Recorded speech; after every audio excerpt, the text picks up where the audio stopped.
pandemic. It's in the finest traditions of what the State Department has always done. First, Venezuela. I don't want to go into every detail. I've got Elliot Abrams here with me too. He'll happy to help me take questions here at the end. But I wanted to set out the framework for this pathway to democracy.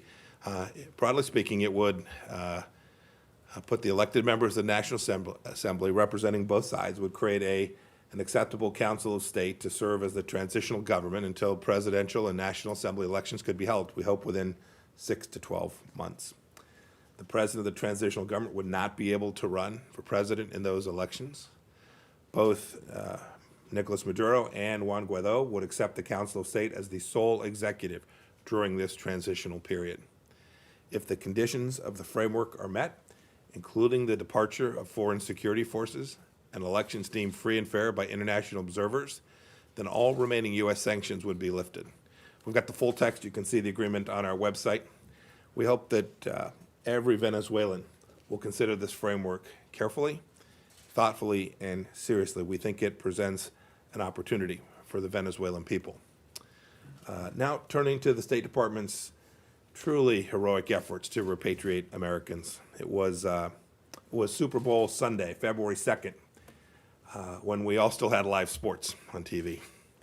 Our team was working that day to arrange 2 flights to bring home Americans from Wuhan, China. One of our medical team's leaders wrote an email to his colleagues. I want to read part of it to you. A colleague wrote, quote, "While the whole country enjoys the game in the comfort of home or a pub, most will have no idea that a small group heads into the heart of the global outbreak with the singular focus of bringing their fellow countrymen out of hellacious conditions. No matter how it turns out, we happy few have dared greatly and given ourselves over to this worthy cause." End of quote. That mission was completed, bringing home more than 800 people from Wuhan, and it was the beginning of one of the most important and unprecedented missions in the history of the State Department. As of today, we've repatriated over 26 or 27,000 U.S. citizens from more than 50 countries. The stories of our team's heart and character and commitment to excellence are truly amazing. Let me give you just a couple of examples. In Bhutan, no easy place to get to. An American was critically ill from the virus, intubated on a ventilator, and frankly expected to die in a country located in one of the most remote corners of the world. But we came to the rescue. Our team arranged a biocontainment transport from Bhutan to an intensive care unit in Baltimore, Maryland, a distance of nearly 8,000 miles. To fly through Kathmandu, there's about 12 pilots that can make that flight. It was one of the most complex medical evacuations in history, and the State Department pulled it off. In Honduras, a double lung transplant recipient was running out of medications which aren't available there. Intrepid young consular officer figured out a way to get safe passage, got him a letter, got him to the airport. It was a city that was in complete and total lockdown. We got him home on the next flight. That man later told our team that we saved his life. The good news is, too, the State Department's doing great, but we're not doing this alone. We're coordinating closely with other agencies in the federal government. My deputy, Steve Began, Brian Bulleto, the Undersecretary for Management, Keith Kroc, the Undersecretary for Economic Affairs, the 24/7 repatriation team are performing these duties amazingly. Never in the department's 230-year history have we led a worldwide evacuation of such enormous geographic complexity and such geographic scale. We have no higher duty to the American people than to pull this off. I've never been more proud of how the team has done than I am today. The 24/7 Repatriation Task Force will continue to bring home thousands more Americans in the coming days and weeks. At the same time, I want to deliver a message to Americans who are still abroad. We remain steadfast and committed to getting you all back. We do not know in some countries how long the continued commercial flights in your country may continue to operate. We can't guarantee the U.S. government's ability to arrange charter flights indefinitely where commercial options no longer exist. I urge Americans to register with their nearest embassy at step.state.gov and work your way back here. Americans abroad who wish to return home should do so immediately and make arrangements to accomplish that. Look, I'm just as proud of the work we're doing on repatriation as I am about the health and humanitarian assistance that the State Department's providing around the world, too. It's a topic that deserves more attention. We don't talk about it all that often. In America, we provide aid because we're a generous and noble people. We also do it because we know from prior experiences that if we don't have good data, full transparency, and all-out effort to fight pandemics, they can harm Americans back home, too. And for both of these reasons, the United States was one of the first nations to step forward and offer help. In early February, it seems like a long time ago, in early February, we transported nearly 18 tons of medical supplies provided by Samaritan's Purse, the Church of Jesus Christ of Latter-day Saints, and others to Wuhan. That same month, we pledged $100 million in assistance to countries to fight what would become a pandemic, including an offer of assistance to China. Our response so far surpasses that initial pledge significantly. We've now made available a total of number $274 million in funding to as many as 64 countries. That money will go to some of the world's most at-risk peoples. You can go to state.gov to find a fact sheet. We'll talk about what we're doing country by country. It'll give the breakdown. We put that up at the end of last week. We've been at this a long time. We know how to help people around the world. Since 2009, American taxpayers have generously funded more than $100 billion in health assistance and nearly $70 billion in humanitarian assistance. That's billion with a B. But our help is much more than money. The CDC has 6 staffers on the ground working with Namibia's health ministry. The FDA, as an example, is co-chairing a virtual international conference on developing a COVID-19 vaccine. Americans from all across the Trump administration are working diligently to put this crisis back in the box. Another example, we're working constantly with NGOs to deliver medicines, medical supplies, and food to those in need in Syria, including in regime-held areas. This is a humanitarian crisis. 2, we'll continue helping UN agencies and NGOs build more water, sanitation, and health facilities in camps and informal IDP settings all across northern Syria to help prevent the spread of the virus in that difficult place. And as I referenced earlier, it isn't just our government helping around the world. American businesses, private charities have given $1.5 billion to the world to fight this pandemic. This is truly American exceptionalism at its finest. Our generosity, our pragmatism, aimed at saving American lives now and in the future, is also exemplified through our work with multilateral organizations. It's another underreported story. We've long maintained an unsurpassed commitment to global health and humanitarian assistance. Consider just the top end of this, our financial support for international organizations. Never mind all the scientists and technical people and other expertise that we bring around the world. The United States remains by far the largest contributor to the World Health Organization, as we've been since 1948. Our contribution exceeded $400 million last year, 10 times that of China. The U.S. contributed nearly $1.7 billion to the UN Refugee Agency, which is helping those least able to mitigate their exposure to the virus. This compares to $1.9 million from China. UNICEF is engaged in emergency actions in dozens of countries all across the globe, including in China and in Iran. In 2019, the U.S. supported UNICEF with more than $700 million. China gave just a mere fraction of that.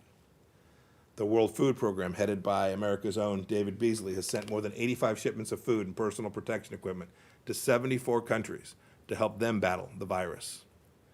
And we provided $8 billion in resources just last year, 42% of that organization's budget. Look, you all get the idea. We don't talk about assistance much, but the American people should be aware of and proud of our vast commitments to these important institutions. They not only help citizens around the world, but they protect Americans and keep us safe here as well. And with that, I'm happy to take a handful of questions this morning. Try to get to everybody, so we'll start with Christina. Morning, Mr. Secretary. It's Hi, okay. good morning. From a colleague who's not allowed to come, and then I have my own. So Who wasn't allowed to come, or she, because? yeah, we're working from home. And Great, some of our wasn't members because of the can't State do that. Department. All right. Not because No, correct, sorry. Sean Tandon from AFP wanted to ask, on Venezuela, what future do you see for Guaido? Is this new framework a recognition that he hasn't caught fire? Will the U.S. for now support him as the rightful president of Venezuela? And is he able to run for president under this new framework that you're introducing? So the answer to the last question is absolutely yes. I think he's the most popular politician in Venezuela. I think if there were an election held today, I think he'd do incredibly well. But more importantly, we continue to support him. When we put together this pathway to democracy, we worked closely with him. He was aware of how it is we were presenting this. We all, Juan Guaido and his entire team, understand that Nicolas Maduro must go. We must get this democracy started. We have now introduced this pathway to achieve that. We continue to remain enormously supportive of the work that the rightful president of the Venezuelan people, Juan Guaido, is engaged in. Thank you. And then in light of this global pandemic, there's been a lot of renewed calls from the UN, from the Europeans, from others for sanctions relief. And I know what you're going to say. We've talked about it in this room, that any shortfalls in their healthcare systems are the fault of these regimes themselves. But I'm wondering if people are dying and sanctions relief would help, regardless of whether or not it empowers the regime, would it ever come to a point where you would reconsider your position? Thank you. Well, of course, we evaluate all of our policies constantly. So the answer is, would we ever rethink it? Of course, we're constantly trying to make sure we have our policies right. When it comes to humanitarian assistance, medical devices, equipment, pharmaceuticals, things that people need in these difficult times, those are not sanctioned anywhere at any time that I'm aware of. When you just read that, whether it's not always an American sanction. In North Korea, there are UN Security Council resolutions. In other places, they are, in fact, American provisions.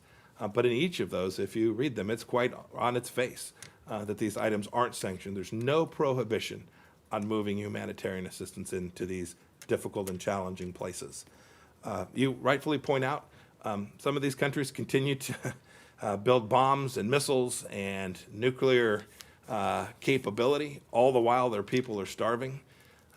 So when they make the claim that, boy, they just don't have the money to feed their people, these are decisions that these people, leaders, have often made, not in the best interest of those peoples. It's indeed quite sad to see those governments make those decisions which harm their own people.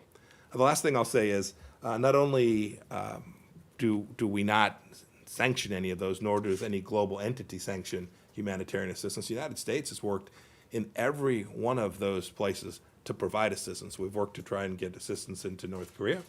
We've made offers of assistance to Iran.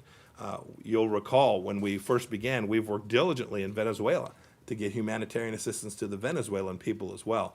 No, the United States understands this is a humanitarian challenge, a humanitarian crisis, and we are deeply committed to ensuring that humanitarian assistance gets to the people of those countries.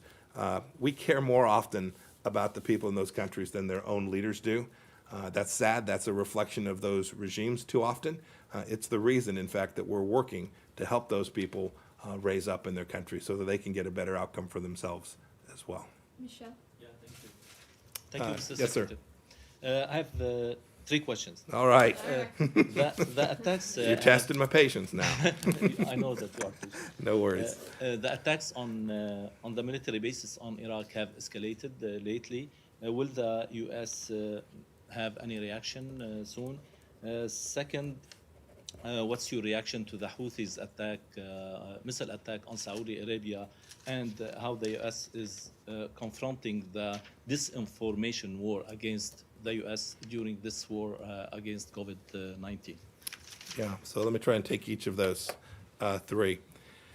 So we have seen attacks on Americans, attempted efforts in some cases as well inside of Iraq conducted by Shia militias. Our response has been very consistent.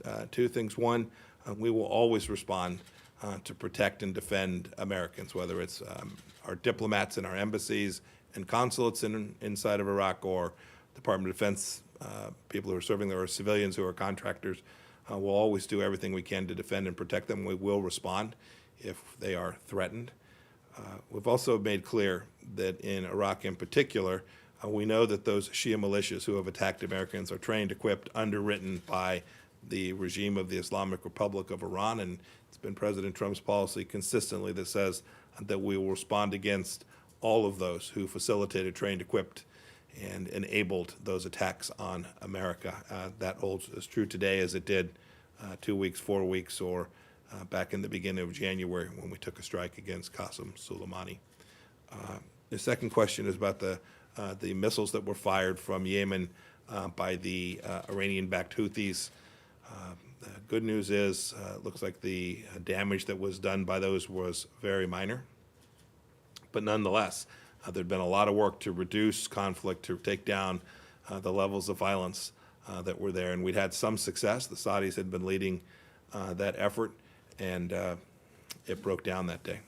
The Saudis have now responded, and I'm hopeful they can get back on the right path. We are hopeful that we can find a path forward with the UN Security Council resolution in Yemen to find a path to peace there. It'd be in the best interest of every participant in the region. Sadly, it appears that the Iranians don't share our vision for peace in Yemen and in Saudi Arabia. And lastly, you asked a question about disinformation in the moment here with the COVID-19 challenge. You know, I see it every day. Every morning I get up and I read the data set from across the world, not only the tragedies taking place here. We've had a State Department official pass away as a result of this virus, one of our team members. We now have 3,000 Americans who've been killed. This is tragic. My prayers go out to every American and every American family impacted by this. This data set matters. The ability to trust the data that you're getting so that our scientists and doctors and experts at the World Health Organization and all across the world who are trying to figure out how to remediate this, how to find therapies, how to identify a solution which will ultimately be a vaccine to determine whether the actions that we're taking, the social distancing, all the things that we're doing, limiting transportation, all those things, to figure out if they're working so that we can save lives, depends on the ability to have confidence in information about what has actually transpired. This is the reason disinformation is dangerous. It's not because it's bad politics. It is because it puts lives at risk if we don't have confidence in the information that's coming from every country. So I would urge every nation, do your best to collect the data, do your best to share that information. We're doing that. We're collecting, we're sharing, and we're making sure that we have good, sound basis upon which to make decisions about how to fight this infectious disease. That's the risk that comes when countries choose to engage in campaigns of disinformation across the world. Thank you. Yes, sir. Go ahead, Kim. Hi, Kim Dozier with Time. Hi, Kim. Two questions, Venezuela and Afghanistan. On Venezuela, what is your message, perhaps Envoy Abrams' message, to the families of the Citgo 6, the American citizens being held since 2017 in a prison that now has cases of COVID-19? And I understand Citgo has decided not to pay them their salaries anymore, so their families are relying on church aid to survive. And in Afghanistan, Dr. Abdullah has now endorsed President Ghani's peace negotiating team. So could that lead to you yielding on giving them back some of the $1 billion that you've taken away for this year, especially since they're facing the COVID-19 crisis, because this might have a knock-on effect? Kim, both excellent questions. I'll give a little bit on the Citgo 6, and then Elliot's going to come up and take a couple questions too. He can perhaps elaborate on that. We spent a lot of time and energy trying to get those folks back, just as we do with every American who's wrongfully detained. We've been unsuccessful with that so far. My message to those families: know that Elliot, our entire team, is never far from thinking about them.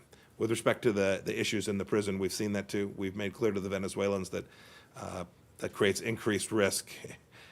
They should be let out, not only because it's the right thing to do because they're wrongfully detained, but now there's a health risk on top of that as well. And as we've said for the detainees in Iran, now is the most appropriate moment to use this humanitarian challenge as a reason to allow these people to return to their families and their loved ones. The State Department's working hard to get them back. The second question was about Afghanistan. Since I traveled there now, goodness, a week ago, almost exactly, we had some progress on the political front, the reason that I traveled there, so that's good news. We've seen a team identified. Looks like it's pretty inclusive, pretty broad. We're happy about that. We've begun to see some work done on prisoner releases as well, all elements that have to come together so we can get to the intra-Afghan negotiations, which will ultimately prove to be the only mechanism that has any hope of delivering peace and reconciliation to the people of Afghanistan. So it's good news.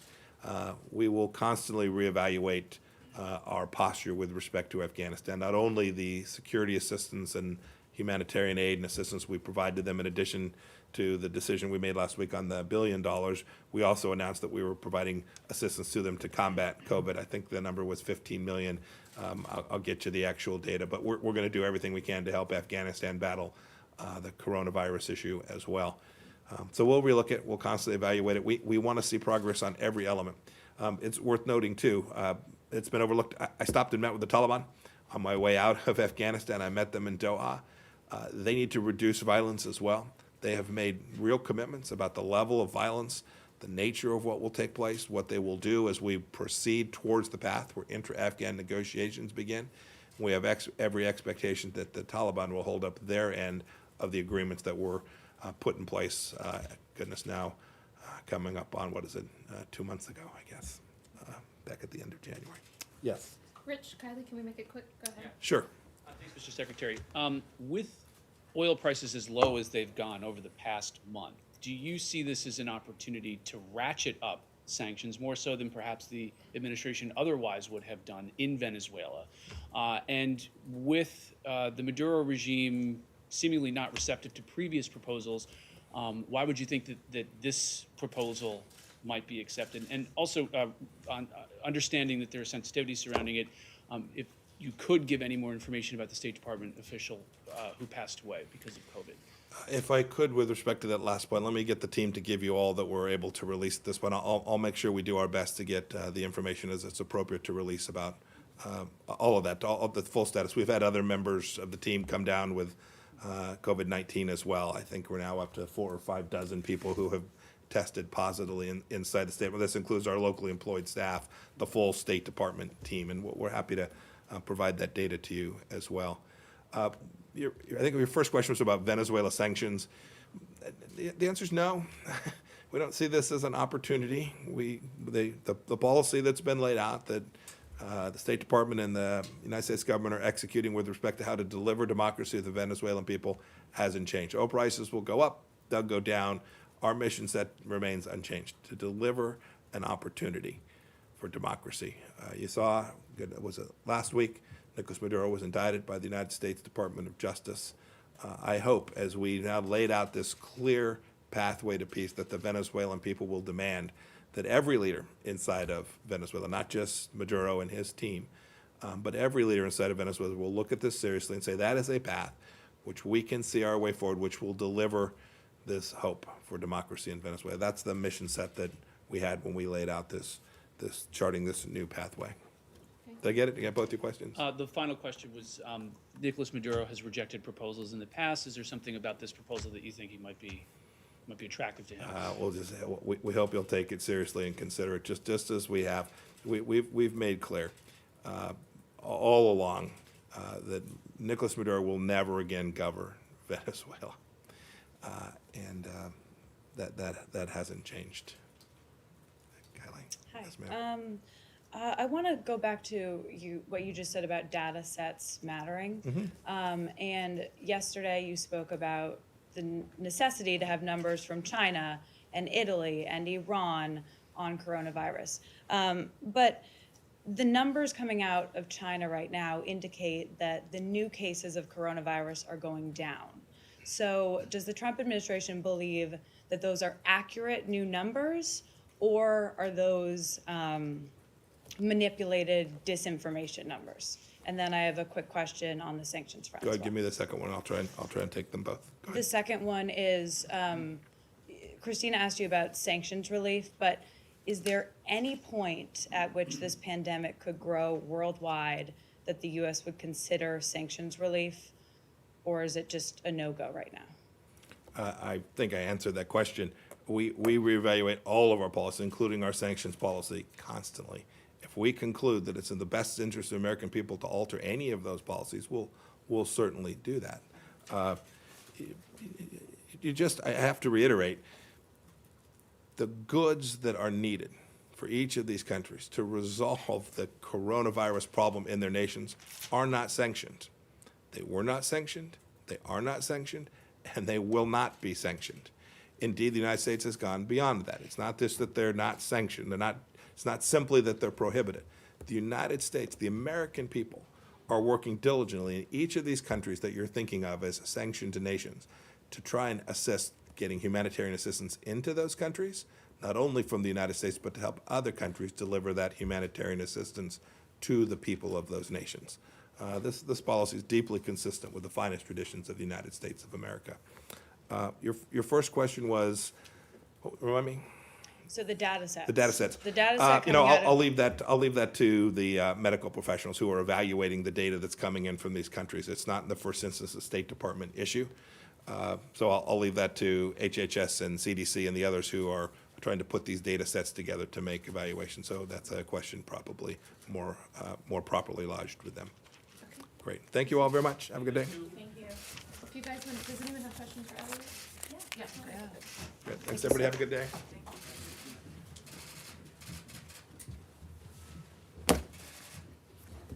Okay, yeah. We can. Can I Well, just, the floor is yours, so fire away. why wait for a question? Can I just, I just wanted to add to Kim's question. We work on this all the time, the question of the Citgo 6. The special envoy who handles prisoner affairs, Roger Carstens, is brand new, has been in touch with the families. I was in touch with a potential